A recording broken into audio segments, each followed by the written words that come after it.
കഴിഞ്ഞ വർഷം നൽകിയ തുകക്ക് ഈ വർഷവും സക്കാത്ത് കൊടുക്കണം എന്ന് പറഞ്ഞു കഴിഞ്ഞാൽ അദ്ദേഹത്തിൻ്റെ കയ്യിലൊരു തുക ഉണ്ട്.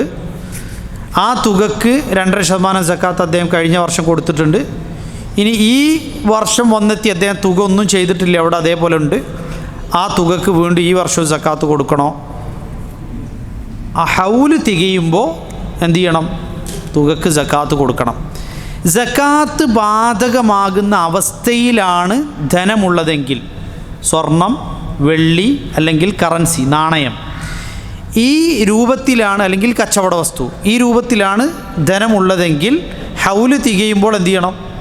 സക്കാത്ത് കൊടുക്കണം. നിസാബുള്ള ധനത്തിന് ഓരോ ഹൗൽ തികയുമ്പോഴും അതിൻ്റെ സക്കാത്ത് കൊടുക്കണം എന്നുള്ളതാണ്. അപ്പോൾ അത് നമ്മൾ കഴിഞ്ഞ വർഷം കൊടുത്തു എന്നതുകൊണ്ട് ഈ വർഷം ബാധകമാകുകയില്ല എന്നില്ല.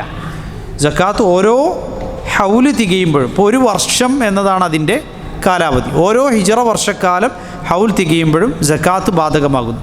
നേരെ മറിച്ച് ആ പണം അദ്ദേഹം അതുകൊണ്ട് തൻ്റെ ഉപയോഗ വസ്തുക്കൾ വാങ്ങി, അല്ലെങ്കിൽ താമസിക്കാനുള്ള വീട് വെച്ചു, അല്ലെങ്കിൽ ഉപയോഗിക്കാനുള്ള വാഹനം വാങ്ങിച്ചു, എന്തായി? സക്കാത്തിൽ നിന്ന് അത് പുറത്തുപോയി, അതിന് സക്കാത്ത് ബാധകമാകുന്നില്ല. കാരണം അത് ഉപയോഗ വസ്തുക്കളായി മാറി. അപ്പോൾ ഇതാണ് അതിലുള്ള വ്യത്യാസം. എന്നാൽ സക്കാത്ത് ബാധകമാകുന്ന ഇനമായി തന്നെ കയ്യിൽ നിലനിൽക്കുന്നുവെങ്കിൽ സക്കാത്ത് എന്ത് ചെയ്യും?